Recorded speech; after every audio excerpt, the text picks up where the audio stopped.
Kung papilion mo, unsa man, ilabay mo ngadtos kangit-ngitan o pasudlon mo sa kalipay sa Ginoo. Pasudlon sa kalipay sa Ginoo. Di mo gustong ilabay? Bisag ako di sa ko gusto, kuyawan. Pero unsa may basihanan sa Ginoo nga makasulod ta sa iyang kalipay, kinahanglan doon natay ikapresentar nga ginansya.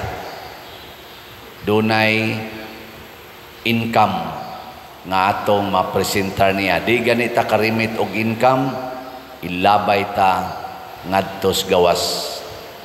Lingay imong tupad ing nadaghan na kag income. Pangutan na ba? Nadaghan kag income. O unsa may basihan niya sa atong income, ang puhunan nga iyang gihatag. O kining puhunan mao ang mga gasa, kining gitawag nato gifts of the Holy Spirit, mga virtues, mga maayong kinaiya, mga maayong hiyas, maayong buhat, sama ng gugma, pasaylo, kaluoy, kamanggihatagon, kaalam, kamapugnanon sa kaugalingon, kahadlok sa Ginoo, kalig-on, ug uban pa. Kung mag-anam gani ni siya og kadaghan ang atong pagbansay niini, mahimo sa tang kanang sana mabungahon o malambuon. Pero wa ganita kabansay aning mga gihatag niya nato sa may mahitabo. Wa tay ginansya. Mao na ang gitagaag 5,000, nakaganansya siya laing 5,000 kay iya man dayong gi patigayon, iyang gi paambit ngadto sa laing mga tao. Ang nakadawat og 2,000, iya sa gyapon gi paambit ngadto sa laing mga tao in terms of business. Ang nakadawat og 1,000, iyang gibuhat, iyang gi lubong sa yuta. Wa gyoy ginansya kay wa man niya gipaambit. Ang resulta, paghatag niya balik ngadto sa tag-iya maong agalon, perting sukua o gilabay siya sa gawas. Unsa may application ani sa atong kinabuhi? Una, mangita kita og okasyon nga atong mapaambit ang mga Diyosnong hiyas, mga divine virtues. Mangita kita. Ug asa man na nga okasyon din atong mapaambit ang kaning mga virtues sa Ginoo. Unsa man? Kon kita biay-biayon, isalikway, og daog-daogon. Kana gyud nga mga okasyon mo nang ingon diri ang Ginoo, gipili sa Ginoo ang mga sinalikway, ang mga tao nga isip nga way kapuslanan sa katilingban. Lingay mong tupad ina okay ra nimo isalikway ka. So kita mahadlok man tag isalikway, mahadlok man tag sawayon, mahadlok man tag daog-daogon.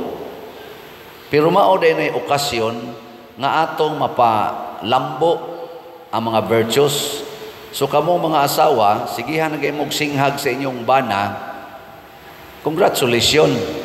Kay naa kay okasyon sa pagbansay, sa pagkamapasayloon, mapailobon, mapaubsanon, pasinsya, pag-antos, ana. Mao man ni ang mga virtues nga gihatag sa Ginoo. Nya unsao man nimo pag-practice kung dunay mga okasyon diin isalikway ka, ibaliwala ka, daog-daogon, isipon nga way bili. Ana ba? Masuko manoon ta. Ang ato na noong napalambo ang hinatag sa yawa ang mga sala. laing lingi sa imong tupad, asa may ganansya ni moron, ginansya sa sala o ginansya sa kaayo. Kita na ba kusog kitang mo multiply sa sala. Bitan ang ingnon ko, pader, saway magkagmaayo social media, mutubag ka, nako, ayaw na lang, kay mapunan niya. Mapunan ba, nagsulti na sa nato, nana sa ilain. Sulti na sa ta, nana sa ilain. Mamultiply na noon. May pag maghilom na lang ta, o sakit, ihilak lang. Saon man yung gisaway magita. Ana. Di ba? Ingnon kang batig naong, ay nalag reklamo, kay mapunan na noon, mas specify na noon. Mahingon ka, o say bati, siya, ilong lang nimo, bati, ana, mas specify na noon. May pagmuhilom na lang ka. May pagmuingon na lang ka. Bisag bati kog naong, pero nahigugma man ko nimo. Bisag bati kog naong, pero imo kong sawayon, pero gipasaylo gyapon ti ka. Di ba? Bisag imo kong gidaog-daog, pero sundon gyapon ako unsay imong sugo nako. Tumanon gyapon na nako. Bisag naghilak nako, dili gyapon ako usbod ang akong pagtahod o pag-honor nimo. Nindotay. Ginansya dayon ka. Og mauna nga nahimo silang mga dato, nahimo silang mga inila, ang kadtong mga gikuha sa Ginoo nga mga sinalikway sa katilingban. Kay nga naman, nakita mas mga tao nga nag-anam og tubo ang ilang mga maayong buhat. Una, pasalamat kita daog-daogo na ta, kay sigihan tag daig, sigihan tag honor, sigihan ta og kaning pasidungog, usahay makalimot ta. Matod pa ni San Pablo, mga igsuon, hunahunaa kung kinsa kamo kaniadto. Nya di naman ta makalimot naman ka, labi nagprinsipal na kas eskwelahan. Nya sa una, magbawon lang kag bayabas, kay imong ipamaligya gani usahay bayabas para na kay kapalit og papel. Nya karon principal na ka, superintendent na ka sa eskwelahan. Basig malimot kag kinsa kas una. Nya kusog na kay ka mga saba sa imong mga teachers. Di ba? Hinumdumi sa una, mamutos ra kag mangga, mangargara, manguling, mangmakyaw ng gunahon. Nya karon pari na ka, dupa-dupa lang gamay, kwarta dayon. Basig malimot baya ka, kinsa kas una. Nya kinsa may nagpatubo nimo nga maingon ani ka karon, ang nagpili kanimo nga mao ang Ginoo. Ang mga sulugoon nagpabiling sulugoon hangtod nga sila gitagaag puhunan og nahimo na sad silang mga negosyante. Sulugoon na gito sila. Pero ang naghatag nilag puhunan mao ang ilang agalon. Kita ang Ginoo may atong agalon, tagaan ta niyag puhunan. Nya kanus-an na nato pag ginansyahon, kinahanglan musuroy ta. Di ta mahadlok sama atong nakadawat og sa kalibon, hadlok man. Di ta mahadlok, mo padayon ta pagpaambit sa ato mga maayong hiyas ngadtos mga tao nga usahay og dili man kanunay nagsaway, nagsigi og kaning daog-daog, gasigi og panglibak, gasigig daot nato. Kana gid sila maoy atong mga gitawag og kliyente or customer. Mao na si Mama Mary, purti na yung daghana niyag kanini ang grasya tungod kay iya mang gipaambit ang tanan. Ang tanan gyud iyang gipaambit way hunong ngadtos mga taong mga buangon og mga kriminal. Ang iyang anak iyang gihatag ngadto nila. Ilang gidaog-daog, ilang gilatos, hangtod na gyud gibitay sa cross, wa gyud mo balibad ang mahal nga Birhen Maria. Matod pa ni St. Thomas Aquinas, the cross perfects all virtues. Kana kunong cross ba, mao nay nihingpit sa tanang mga maayong hiyas. Murabag kung mangita kag dako kayong ginansya sa atong mga maayong buhat, pagpalansang sa cross. Nganong subo mo kay mong mga naw? Di yun mo gusto malansang? Lahi kay imong kalipay kung kamaotang mo higugma sa tao nga wa mahigugma nato. Tisting iragod ninyo? O wap amo katisting? Lahi kayo ang kalipay. Ako, usas akong gipasanginlan nganong napari ko, tungod kay nakaagi kong daghan, kaing pagsaway, daghang pagsalikway o pagdaog-daog, niadtong nagserbisyo pa ko dito sa simbahan sa Guadalupe. Tungod lagi kay ubos kayo. Sukat pagin sa una, katong eskwela pa ko, naagi ng pangdaog-daog, panginsulto, hangtod na lang nga nag-serve ko simbahan. Kaya din simbahan, may daghang kay mga yawan o batasan. Lingiyay mong tupad. Kana, kita nakas mga naong sige, nagsimba, pero mga hinawayon kayo, mga self-righteous kayo, naagi na sa simbahan.